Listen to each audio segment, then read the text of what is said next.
What if I told you? The funniest, quirkiest old man in the Lost Boys was hiding something darker than David, darker than Max, and older than Santa Carla itself. This isn't just Grandpa's story. It's the secret war he's been fighting since 1944. In this video, we're pulling back the curtain on Elias Emerson, the man you only knew as Grandpa. Not just a taxidermist, not just a sarcastic old man, but a half-vampire, cursed in blood, locked in a decades-long fight against the creatures of the night, and against himself. By the end of this, you'll understand why he was in Santa Carla, and why that truck crash was no accident. Elias Emerson was born in 1918, rural Nebraska. Life was dirt roads, farm chores, and the smell of salt when storms rolled in from the west coast. His family whispered about sea curses from their whaler ancestors. But Elias, he laughed it off. Superstitions were for fishermen, not farm boys. He grew into a man of grit and hard hands, the kind of man who could shoot a coyote at 200 yards, and then skin it before lunch. That skill would matter later. Fast forward to 1944. Northern Italy. Allied troops pushing north through rubble and ruin. Elias's unit stumbled into an abandoned monastery. Walls blackened by fire, air thick with the smell of damp stone. Then she appeared, the widow Johnson, unnaturally pale, eyes like polished obsidian. She didn't walk into the room. She seemed to slide through it. She wasn't just a vampire. She was Tzimisce, one of the Pale One's brood, exiled from Eastern Europe decades before. She bit him, but didn't finish the kill. Something, gunfire, sunlight, maybe a moment of twisted mercy, pulled her away. Her blood mixed with his, enough to change him, not enough to own him. Elias woke days later on a beach, alone, his skin cold, his senses burning with strange clarity.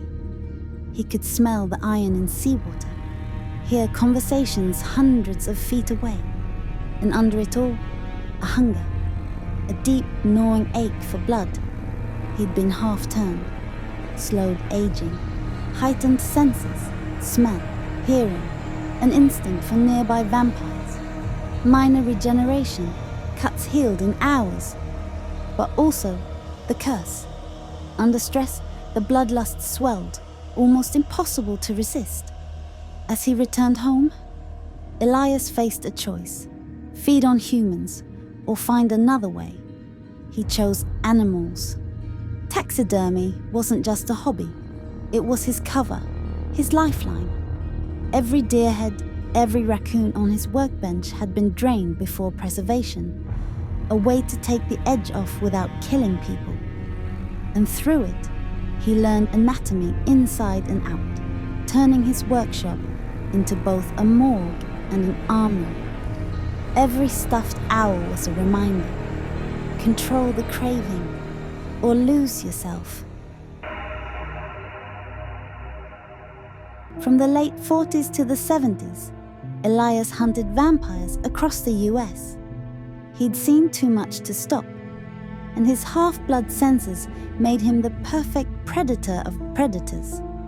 By the late 70s, his trail led to Santa Carla.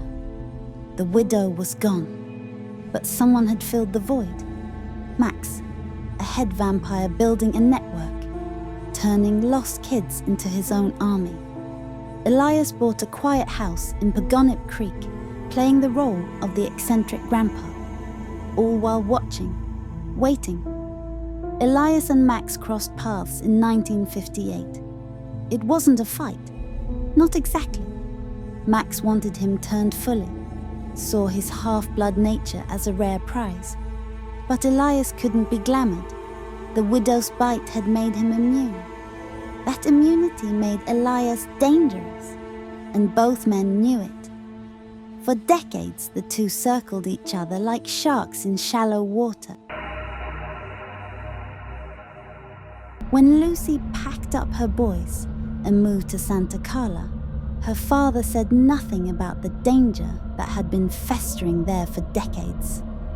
Elias Emerson wasn't the type to frighten his family with ghost stories, even when those ghosts had fangs.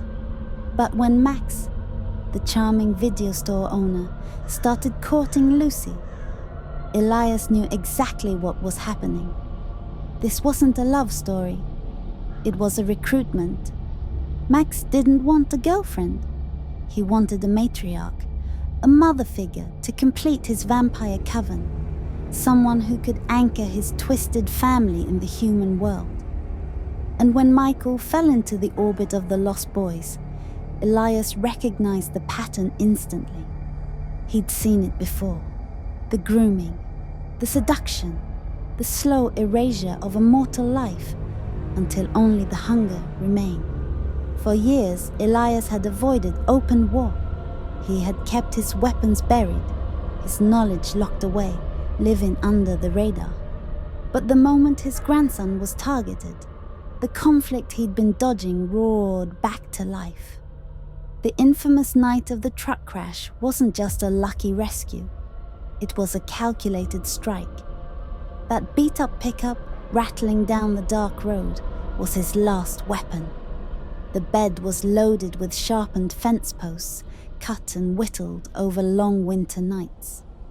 In the glove box, bottles of holy water sloshed against each other, each one marked with a hand-painted cross. When Elias drove through that wall and into Max, it wasn't improvisation. It was the final move in a chess game that had begun decades earlier, in a burned-out monastery in 1944, where Elias had faced something no hunter should survive. Elias Emerson is the only vampire hunter on record to take a direct bite and walk away without turning fully undead. He never spoke of how he resisted the change, but he carried the scars, both physical and in his soul. His fight was never about glory. It was about keeping the war in the shadows, so the people he loved could live in the light. And in the strange, twisted fairy tale of Santa Carla, Elias was more than a gruff old man with a crossbow.